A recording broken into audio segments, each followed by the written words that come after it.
Assalamualaikum warahmatullahi wabarakatuh dan salam sejahtera.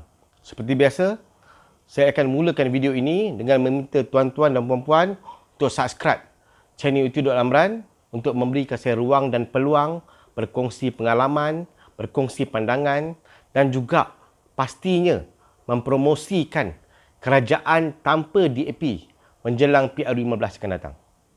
Okey? Dan pada minggu ini, pastinya isu yang paling hot, paling panas untuk saya perkatakan adalah sesuatu yang melibatkan bekas bos saya, bekas Ketua Menteri Pulau Pinang, Lim Guan Eng, yang sedang berdepan dengan pendakwaan 3 pertuduhan di Mahkamah Kuala Lumpur dan juga Pulau Pinang. Ya, memang dulu saya adalah bekas pegawai khas Lim Guan Eng. Walaupun Guan Eng pernah menafikan sebelum ini, tetapi sejarah membuktikan saya adalah bekas pegawai khas Lim Guan Eng dan sebenar-benarnya hari ini saya dah malulah kalau orang tanya saya. Saya terpalit ataupun terkait dengan seorang pemerintah yang hari ini lepas satu-satu. Sebelum ni kes Banglo, sekarang kes Terowong dan juga kali ini yang lebih menjedihkan ialah isteri beliau turut terpalit dan telah ditahan oleh SPRM dan juga Pang Lee Kun yang dulu terlibat dalam kes Banglo. Tuan-tuan, dia bekas bos saya. Dan sebenarnya, semasa saya jadi pegawai khas beliau, saya dah pesan banyak kali kat Lim Guan Eng. Jangan selalu mendabik dada kata kamu bersih. Jangan selalu berkata kepada rakyat bahawa kami ni bersih, kerajaan DAP ni bersih. Kerana ternyata kuasa yang kamu miliki akan membolehkan kamu atau berpotensi untuk membolehkan kamu untuk melakukan sesuatu jenayah seperti ini. Dan hari ini dah terbukti. Orang duk kata, oh DAP ni bersih. Pakatan Harapan tu telus, bersih dan sebagainya. Tengoklah hari ini.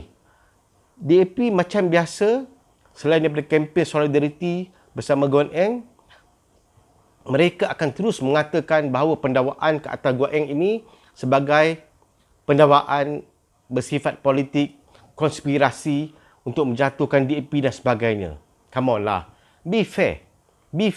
Okay? Kita biar Lim Guan Eng melalui proses perbicaraan dan sebagainya untuk menentukan beliau bersalah atau tidak. Dan pada masa yang sama, kamu bertindaklah seperti apa yang dibuat ke atas pemimpin-pemimpin UMNO sebelum ini yang telah melalui proses perbicaraan dan walaupun keputusannya bersalah, tapi mereka tetap menerima dan membuat proses seterusnya, merayu dan sebagainya. Dan pada kali ini, ketika melibatkan pula kes Guan Eng, be fair lah. Janganlah kamu kata, oh ini juga adalah satu pendakwaan yang bersifat politik, konspirasi dan sebagainya. Sedangkan kamu tidak membiarkan mahkamah untuk menentukan sama ada Guan Eng bersalah atau tidak. Kempen solidariti itu semua, okeylah, fine lah. Tapi janganlah kamu mengeluarkan kenyataan yang akan membuatkan rakyat keliru dan juga kamu menghasut rakyat untuk mempercayai bahawa proses mahkamah ini tidak telus. Kerana apabila Datuk Seri Najib sebelum ini diberitahu bersalah, ini membuktikan bahawa mahkamah telah menjalankan proses perbicaraan yang telus dan juga adil dan juga berdasarkan fakta. Jadi saya minta DAP, pemimpin-pemimpin DAP ini cukuplah mengeluarkan cerita karut dan saya rasa rakyat terutama orang Cina, orang Melayu dan juga orang India yang sebelum ini menyokong DAP sudah faham, sudah nampak dengan jelas bahawa ini bukan konspirasi politik. Ada pemimpin UMNO yang kena dakwa dan juga kali ini marilah kita ramai-ramai, saya dah semalam buat makan super ring dan menonton wayang drama ini dan juga menunggu keputusan mahkamah untuk menentukan sama ada Guan Eng bersalah. Tak perlu nak kata ini konspirasi politik, tak perlu nak mendabik dada kata DAP itu bersih. Biarlah mahkamah yang tentukan dan biarlah rakyat menyaksikan perbicaraan yang adil untuk menentukan sama ada Guan Eng bersalah tidak. Itu yang penting. Sebab tu saya pesan kat Guan Eng dulu. Janganlah duk kata sangat kamu ni bersih. Janganlah kata sangat kerajaan DAP itu bersih. Kerana ternyata sooner or later dan pada ketika kamu sedang menuduh ataupun menghasut rakyat bahawa Najib Tun Razak telah melakukan satu perbuatan yang cukup dahsyat melalui YMDB. Sebaliknya, rakyat telah melihat semasa itu juga kamu juga mungkin dan sedang didakwa di mahkamah kerana melakukan perbuatan yang sama sebagai Ketua Menteri Pulau Pinang. Ini satu fakta yang jelas dan saya harap pengundi-pengundi, terutama penyokong-penyokong DAP dan juga Pakatan Harapan boleh memahami. Okey, itu satu. Kedua, impak dia. Kata kalau mereka dakwa ini adalah konspirasi politik, maknanya pendakwaan ke atas Lee Guak Eng ini akan menjejaskan peluang DAP untuk menang pada PRU 15. Come on lah. Itu belum terbukti lagi dan saya berdasarkan pengalaman saya merasa cukup yakin bahawa pendakwaan ke atas Lee Guak Eng tidak akan sedikit pun menjejaskan sokongan bangsa DAP kepada parti itu menjelang PRU 15. Kenapa saya katakan demikian? Majoriti penyokong pengundi DAP adalah rakyat Malaysia berbangsa Tionghoa. Orang Cina lah. Mereka ini sokong DAP dan mereka ini menganggap DAP sebagai hero. Walaupun DAP ni selalu mengatakan dia ni parti berbilang kaum, tetapi mereka adalah hero kepada kaum Cina sejak puluhan tahun yang lalu. Kaum Cina telah meletakkan satu darjat ataupun kedudukan DAP yang cukup tinggi daripada mereka dan DAP dilihat sebagai pembela kaum Cina walaupun DAP itu selalu mengaku dia adalah parti berbilang bangsa. Nampak tak? Di mata orang Melayu, DAP adalah musuh yang nyata tetapi kepada orang Cina yang selalu mendapat bantuan, selalu mendapat imbuhan, selalu mendapat pertolongan daripada parti pemimpin-pemimpin DAP, mereka telah menganggap Lim Guan Eng dan juga pakatan pemimpin-pemimpin DAP adalah hero kepada mereka. Ternyata sokongan, saya yakin sokongan masyarakat Cina kepada DAP tidak akan terjejas pada PRU 15 dan DAP kemungkinan besar akan menang sebanyak mana yang mereka menang sebelum ini kerana sokongan masyarakat Cina tidak lari. Jadi, kepada parti pemerintah Perikatan Nasional, saya harap kamu bersikap ataupun berfikiran rasional.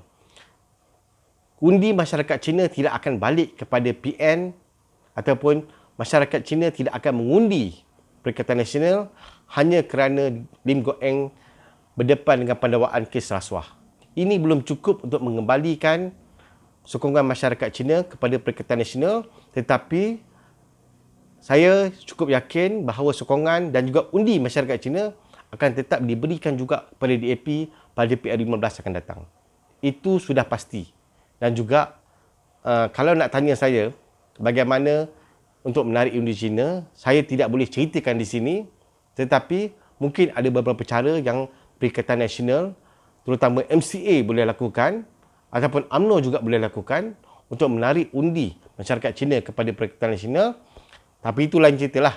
Tapi di platform YouTube ini, saya cuma nak kata bahawa apa yang telah berlaku ke atas Lim Guan Eng ini tidak akan menjejaskan sokongan masyarakat Cina kepada DAP kerana DAP selalu dianggap hero kepada masyarakat Cina dan selalunya pada setiap PRU, kecuali pada tahun 1995 ketika DAP Projek Tanjung 3 tidak berjaya di Pulau Pinang, selalunya mereka mendapat undi antara 60 ke 70% dan mereka telah dicop sebagai hero masyarakat Cina walaupun DAP selalu mengatakan mereka ini parti berbilang kaum.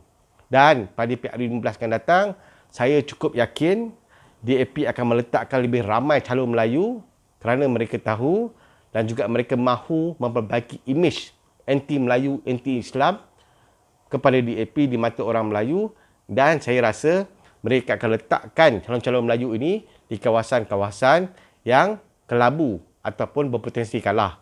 Sebaliknya, pemimpin-pemimpin China atau India akan diletakkan di kawasan-kawasan yang berpotensi untuk menang. Itu faktanya. Dan hari ini, saya nak minta tuan-tuan untuk membuka mata. Kita buka mata, kita tengok. Pendakwaan ke atas Lim Guak Eng ini, saya pasti bukan satu konspirasi politik. Kerana kerajaan Perikatan Nasional hari ini, bagi saya bersikap telus mendakwa pemimpin yang melakukan kesalahan dan kita sama-samalah tunggu untuk melihat jika kes Lim Guat Eng ini akan mendapat pembicaraan yang adil, dan kita tunggu sama ada beliau bersalah atau tidak di sebalik dakwaan-dakwaan beliau sebelum ini. Kononnya kerajaan DAP dan DAP itu sendiri adalah sebuah parti yang bersih, yang telus, amanah dan sebagainya. Kita saksikan, insya-Allah kebenaran akan terbuka juga satu hari nanti, dan sama-sama kita tunggu. Mungkin 2 tahun, mungkin 3 tahun, kita akan dapat melihat keputusan pendakwaan kes Lim Guat Eng ini. Semoga kita berdoa, semoga semua orang, bukan saja Lim Guat Eng, mana-mana pemimpin yang sedang didakwa pada masa ini mendapatkan pembicaraan yang adil dan telus, dan juga tidak dipengaruhi oleh mana-mana pengaruh politik yang ada di negara kita. InsyaAllah. Okey? So, saya akhiri video ini dengan mengucapkan terima kasih kepada semua yang menonton video pada kali ini. InsyaAllah JKPR 15 akan diadakan dalam masa terdekat.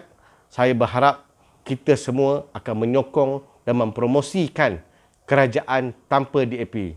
Kerana ternyata DAP tidak sebersih mana, tidak sebagus mana, dan juga tidak boleh diharapkan sebagai sebuah kerajaan. Sekian, terima kasih. Assalamualaikum warahmatullahi wabarakatuh. Terima kasih.